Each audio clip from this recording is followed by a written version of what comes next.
Samedi 4 juin 2022, à la une de l'actualité. Burkina Faso, premier bilan du commandement des opérations du théâtre national. En 2 semaines d'opération, l'armée a pu neutraliser 2 chefs terroristes très influents. Elle a également réussi à sécuriser des axes et à assurer le ravitaillement des populations dans des zones touchées. Les détails pour vous dans quelques instants. Situation sécuritaire, toujours le mouvement Action citoyenne juge insuffisante les actions menées par le MPSR. La situation est pire, ont-ils laissé entendre en conférence de presse tenue ce 3 juin 2022. Et 5 mois après la chute de Roch Kaboré, ils exigent la libération totale de ce dernier. Et puis plus de 2 milliards de francs CFA sortiront des caisses de l'État d'ici la fin de la transition pour les comptes des députés. Ils sont payés à plus de 600 000 francs par mois chacun, soit un peu plus de 9 millions de francs CFA, somme du salaire brut annuel. Voilà de quoi poser pas mal de questions au vu de la situation sécuritaire que vit le pays en ce moment même. Mesdames, Messieurs, voilà entre autres les titres qui vous seront développés lors de ce journal. Je vous souhaite à toutes et à tous la bienvenue. Le commandement des opérations du Théâtre national a animé un point de presse ce vendredi sur la situation sécuritaire. Il ressort que les forces de défense et de sécurité poursuivent bel et bien leurs offensives contre les groupes armés terroristes.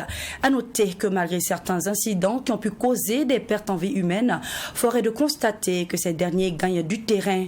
Au cours des 2 dernières semaines, 2 chefs terroristes ont été neutralisés, des axes ont été sécurisés et l'armée a repris le contrôle de certaines zones touchées. Abdoulrahim Mienye pour le compte-rendu. C'est un premier point de presse du commandement des opérations du Théâtre national qui vise à faire le point de la situation sécuritaire. Avec la recrudescence des attaques menées par les groupes armés terroristes dans plusieurs localités, plusieurs pertes en vie humaine ont été enregistrées aussi bien au sein des FDS que des populations civiles. Pour le commandant des opérations du Théâtre national, ces actions terroristes constituent une représaille face à la montée en puissance des forces de défense et de sécurité. Une montée en puissance qui d'ailleurs a permis la sécurisation de certains axes, la neutralisation de plusieurs terroristes, la reprise du contrôle de certaines zones qui étaient sous influence terroriste, ainsi que le ravitaillement des populations des zones touchées. Il s'agit entre autres de la sécurisation des convois de ravitaillement à destination des villes de Djibo, Pama et Titao. À titre d'exemple, 300 tonnes de vivres, 14 000 litres de carburant, 47 camions de marchandises, des cars de transport, des tricycles, plusieurs motos ont été escortés dernièrement sur la ville de Titao. Nous avons assuré l'évacuation de 70 personnes civiles menacées de Madjouari vers Fada. En termes de sécurisation de la RN3, plus de 171 camions de ravitaillement ont été escortés pour permettre aux commerçants de mener leurs activités en toute sécurité. Même si la situation reste instable dans certaines zones, des avancées sont enregistrées dans plusieurs autres, avec notamment une reprise des activités et un processus de sécurisation que nous essayons de consolider. La priorité actuelle, c'est de maintenir la dynamique en cours afin d'acculer davantage les groupes terroristes qui sont déjà en très grande difficulté dans certaines zones. En fin mai, les opérations militaires ont permis de neutraliser 2 chefs terroristes très influents dans leur zone. Ils figuraient sur la liste des personnes recherchées par l'armée. Tidiane Djibrilou Diko est responsable de plusieurs attaques contre les populations civiles dans la zone de Silgadi dont il est originaire. Il a également planifié et conduit plusieurs embuscades contre les unités militaires sur l'axe Bourzanga-Djibo. Sa neutralisation est intervenue au moment où il s'activait à planifier une attaque contre le dernier convoi sur Djibo. Le deuxième, Sangaré Dembo, figurait sur le trobinoscope diffusé par les forces de défense et de sécurité. Il est la figure numéro 3 sur la liste. Il était l'un des leaders qui ont planifié et mené l'attaque contre la maison d'arrêt et de correction de Nouna dans la nuit du 7 au 8 mai. Ce rendez-vous avec la presse se veut désormais régulier chaque 2 semaines et a pour objectif de permettre aux populations de connaître l'évolution de la situation sur le terrain. Le commandant invite les populations à continuer à apporter leur contribution dans la lutte contre l'insécurité. Né en janvier et reconnu officiellement en avril 2022, le mouvement Action citoyenne a fait sa première sortie médiatique ce vendredi 3 juin 2022 face à la presse. Selon eux, la situation sécuritaire va de mal en pire et les victimes de cette situation du fait des attaques terroristes sont innombrables. Toujours selon eux, les actions du MPSR seraient donc insuffisantes face à cette crise et ils exigent la libération de l'ex-président renversé afin qu'il puisse jouir pleinement de ses mouvements. Alexis Wenkoni Belem Namba pour le reportage. À sa première sortie médiatique, le MAC, le Mouvement d'Action citoyenne, cette organisation de la société civile, dit constater avec amertume que la situation sécuritaire se dégrade davantage. Il juge insuffisant les actions menées par le MPSR, le Mouvement patriotique pour la sauvegarde et la restauration du lieutenant-colonel Damiba. La situation s'aggrave du jour en jour, pour ne pas dire qu'il s'empire. Le nombre de FDS et VDP morts sur le champ d'honneur pour la libération du territoire ne fait que se multiplier. Il y a certes des réformes entreprises à la tête de la hiérarchie militaire et nous saluons les nominations d'hommes détenus comme gouverneurs, hauts commissaires et préfets dans les zones dites rouges. Le nombre des déplacés internes s'accentue à tel point qu'on a plus de chiffres exacts. Les faits tricolores, longtemps pris d'assaut par les mendiants, sont devenus comme un marché où les femmes, des enfants et même personnes âgées, toutes victimes du terrorisme, s'adonnent à la mendicité pour pouvoir survivre. L'insuffisance des places sur les sites d'hébergement et la situation précaire des déplacés internes peuvent donner naissance à la délinquance et d'autres maux selon le MAC. Par ailleurs, 5 mois après la chute de Roch-Marc Christian Kaboré, il n'est toujours pas libre de ses mouvements. Le MAC exige donc sa libération. Nous constatons toujours la détention du président démocratiquement élu depuis le 24 janvier, date de son renversement. Nous exigeons les autorités, notamment le président Paul-Henri Sandaogo Damiba, la libération de l'ex-président, vu que jusqu'à présent, il n'y a aucune poursuite judiciaire engagée à son encontre. Un appel est lancé ici à tous les acteurs de la vie sociopolitique du Burkina Faso à travailler dans l'intérêt supérieur de la nation. Un rappel, c'est en janvier 2022 que le mouvement d'action citoyenne a été créé. Il agit dans le secteur des droits humains et se donne pour mission la défense des intérêts des citoyens. Le ministère en charge de la santé et de l'hygiène publique a organisé le 2 juin à Zignaré un atelier de formation et d'information sur le coronavirus. Une formation qui traite des questions de santé au profit des journalistes. Un cadre d'échange qui a donc permis de faire le point sur la situation de la maladie et de la vaccination au Burkina Faso. Et il ressort que le virus est maîtrisé, mais il est quand même nécessaire de se faire vacciner afin d'éviter une recrudescence de la maladie. Les hommes de la presse ont donc été invités à sensibiliser les populations sur l'importance de se faire vacciner contre le Covid-19. Abdourahim Yénié nous en dit plus. 2 communications ont ponctué cette séance d'information des hommes des médias sur la question liée au coronavirus. L'état des lieux de la vaccination présenté par le directeur de la prévention par les vaccinations et l'évolution de la maladie présentée par le directeur du CORUS, Centre des opérations de réponse aux urgences sanitaires. Pour ce qui concerne l'état des lieux de la maladie, l'on note une baisse considérable du nombre de personnes contaminées. En date du 1er juin, le Burkina Faso compte 25 cas actifs qui ne présentent aucune forme grave. Pour le directeur du CORUS, le virus est maîtrisé. Cependant, il n'a pas disparu, il peut se transformer et donner une variante plus grave, d'où la nécessité de se faire vacciner pour être à l'abri. L'immunité donc acquise, effectivement, n'est pas maîtrisée, on ne maîtrise pas, alors que l'immunité donc acquise par le vaccin permet donc de durer plus longtemps. Et nous disons effectivement aux populations de se faire vacciner parce que cela leur permettra donc, même s'ils ont une immunité acquise parce qu'ils ont contracté déjà le virus, cela permettra donc de renforcer leur immunité et donc d'éviter de contaminer des personnes qui sont plus vulnérables et d'éviter également bien sûr que l'émergence de nouveaux variants. Parce que vous savez, la particularité donc de Covid, c'est que si le virus persiste, le risque, c'est qu'on ait l'apparition donc de nouveaux variants.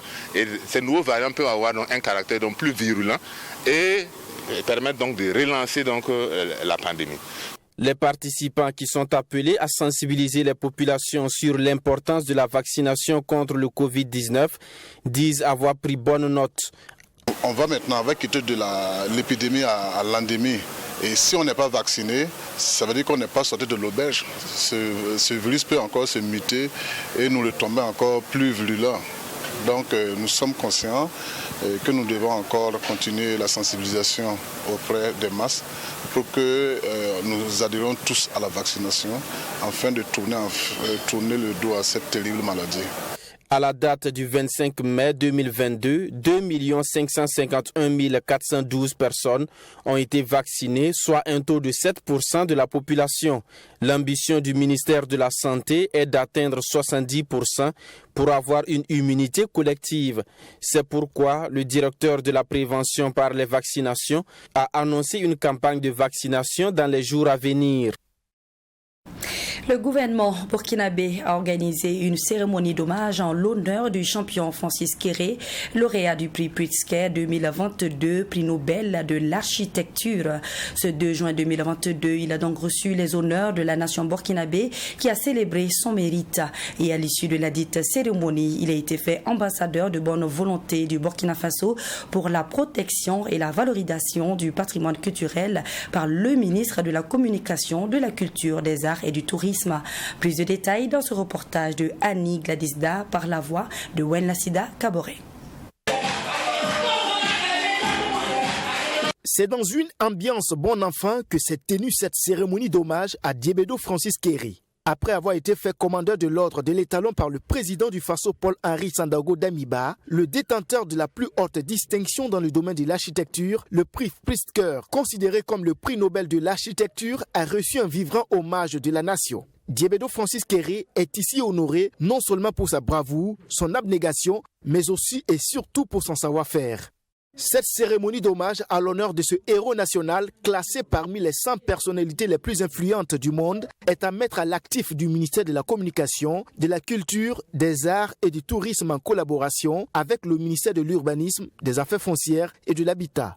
Pour sa part, Diébedo Francis Kéré a manifesté sa reconnaissance envers le peuple burkinabé qui jusque-là fait partie de ses principales sources de motivation. Je suis très honoré et comblé à la fois. Et comme je vous dis, cela sert quand même comme un bon exemple pour dire à tout le monde, regardez, la nation attend que nous exerçons notre talent et on est prêt à faire la grande fête avec nous. Donc je suis très fier. Voilà, je sais qu'il y a un sentiment de responsabilité qui pèse sur mes dos. Me voir habillé en tradition, j'avais tellement de respect que je n'allais jamais de moi-même aller acheter ce qui représente notre tradition, mais me voilà habillé de cela et vous parler. Le désormais héros national a fondé son art sur l'utilisation intelligente des matériaux locaux pour s'adapter et répondre au climat naturel. Une vision innovante qui lui vaut aujourd'hui le prix le plus convoité au monde dans le domaine de l'architecture. Au Burkina, bien sûr, notre tradition, je pourrais dire 80% de ce que nous construisons, est basé sur la terre. Et moi, j'ai eu la chance de venir de cette culture-là. Et ayant eu la chance d'avoir une bonne formation en Allemagne, je me suis dit comment utiliser ce matériau que nous connaissons, ce vieux matériau ancestral, et lui donner un caractère, une touche moderne. Et moderne, ça veut dire créer un habitat qui résiste aux intempéries. J'utilise ce qu'on appelle le bloc de terre comprimé. En ajoutant du ciment, on augmente la durabilité et la stabilité de la terre. Et comme ça, nous pouvons construire de grands bâtiments. Mais j'utilise aussi bien le bois j'utilise le parpaing s'il le faut, je combine. Cette cérémonie d'hommage a connu la présence des membres du gouvernement, des trésors humains vivants, des membres du Conseil de l'ordre des architectes du Burkina Faso, des personnalités coutumières et religieuses.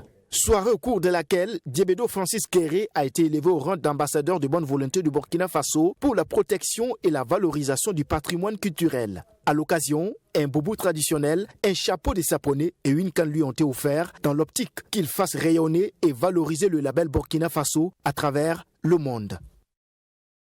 Le bimensuel burkinabé Le Reporter, dans sa parution du 1er au 14 juin 2022, numéro 335, a révélé cette fois-ci les salaires que perçoivent les députés de l'Assemblée législative de transition. Il ressort que les députés de l'ALT perçoivent un salaire brut annuel de plus de 9 millions de francs CFA. Quant à celui du président de l'ALT, Aboubakar Toguini, il s'élève à plus de 10 millions de francs CFA. En résumé, pour les 3 années de transition, l'État burkinabé devra donc débourser plus de 2 milliards de francs CFA comme salaire des 71 députés de l'Assemblée législative de transition. Les détails dans ce commentaire de Salimatou Zongo avec la voix de Serge Kaboré. Les salaires de ceux qui seront appelés à siéger à l'Assemblée législative de transition ALT ont fait l'objet d'un vif débat à l'adoption de la charte de transition. En effet, ces députés sont entrés en fonction le 22 mars dernier, mais avant leur prise de fonction, le décret portant émolument et indemnité des salaires des députés de l'ALT avait déjà été signé par le président du Faso, Paul-Henri Sandaogo Damiba. Un décret qui prévoit en son article 1 la rémunération principale, les indemnités, les subventions aux charges sociales de chaque député. Le président, lui, a droit à une indemnité due à sa fonction. Les présidents de commission bénéficient eux également d'indemnités sans oublier le personnel administratif. Donc, chaque député aura une rémunération principale de 300 000 francs CFA, une indemnité de suggestion de 92 000 francs, une indemnité compensatrice de 75 000 francs, des frais de représentation de 100 000, une subvention en charge sociale de 55 000, des frais de secrétariat de 25 000. Au total, cela fait 622 000 francs CFA comme émolument mensuel. Quant aux membres du bureau et les présidents de commission, il leur est ajouté une indemnité de 75 000 francs CFA, leur permettant de se retrouver avec 697 000 francs CFA. Le président de l'ALT, Aboubakar Toguini, lui en plus de cette somme, a encore droit à une indemnité de 100 000 francs CFA pour sa fonction de président. Il empoche donc au total 722 000 francs CFA à la fin de chaque mois. Outre ce salaire, chaque député de l'Assemblée législative de transition a droit à une indemnité de session qui s'élève à 22 500 francs CFA par jour. Alors que chaque session dure 45 jours et la charte en a prévu 2 par an. Pour donc 90 jours de participation, chaque membre de l'ALT repart avec 2 025 000 francs CFA. Chaque député coûte à l'État burkinabé au moins 9 489 000 francs CFA par an, soit 28 467 000 francs pour les 3 ans. Le président de l'ALT, Aboubakar Toguini, lui va toucher 32 067 000 francs pour les 3 ans que va durer la transition.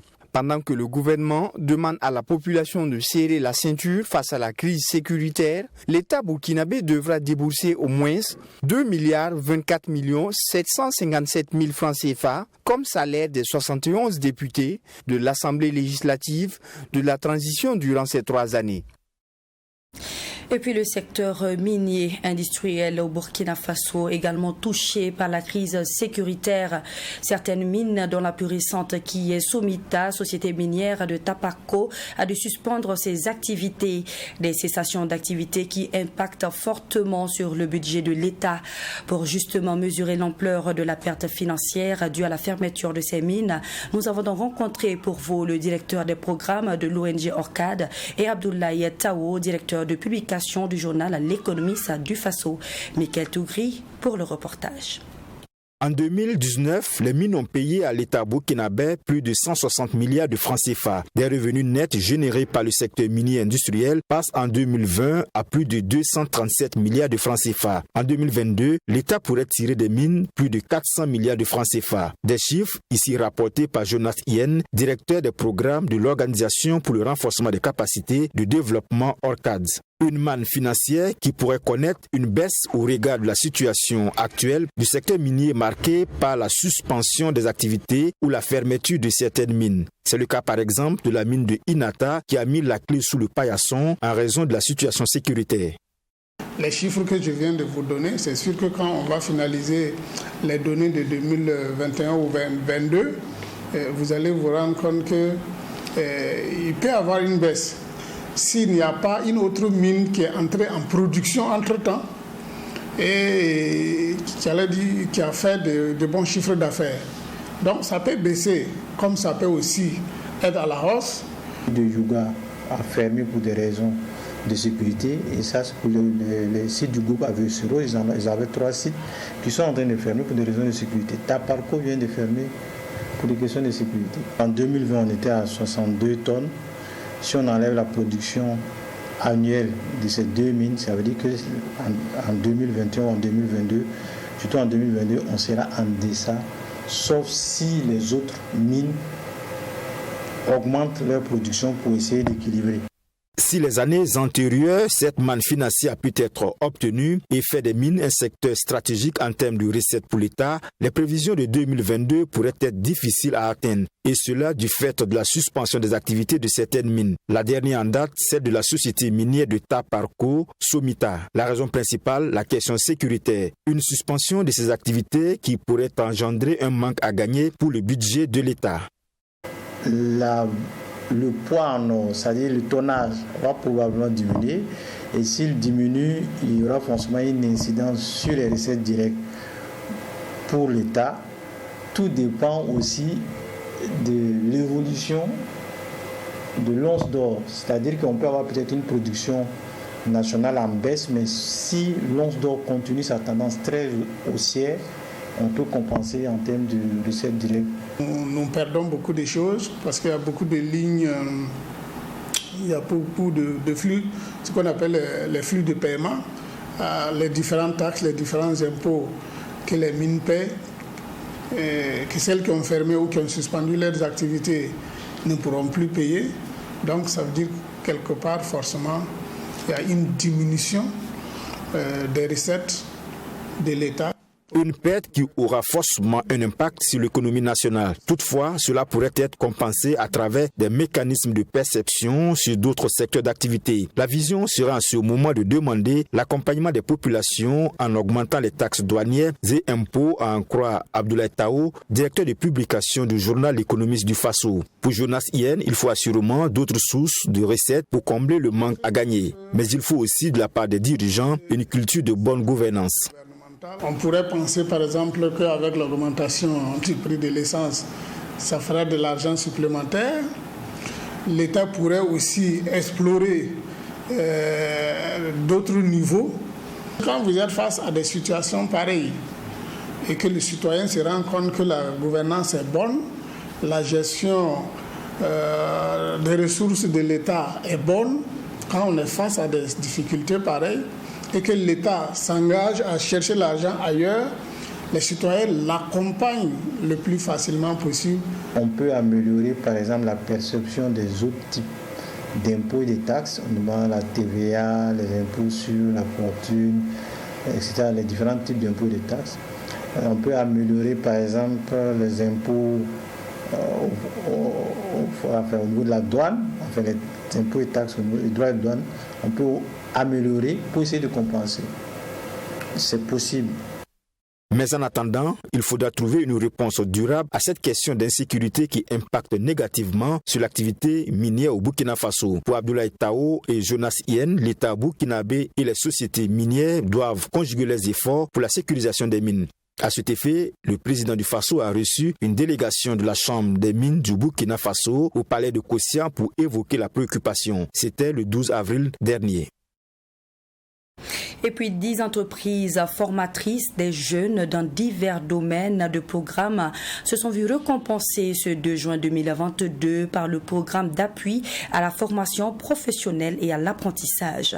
Cette reconnaissance de mérite de ces entreprises s'est faite sur des critères bien précis tels que le nombre de jeunes formés et recrutés après la formation de ces dites entreprises.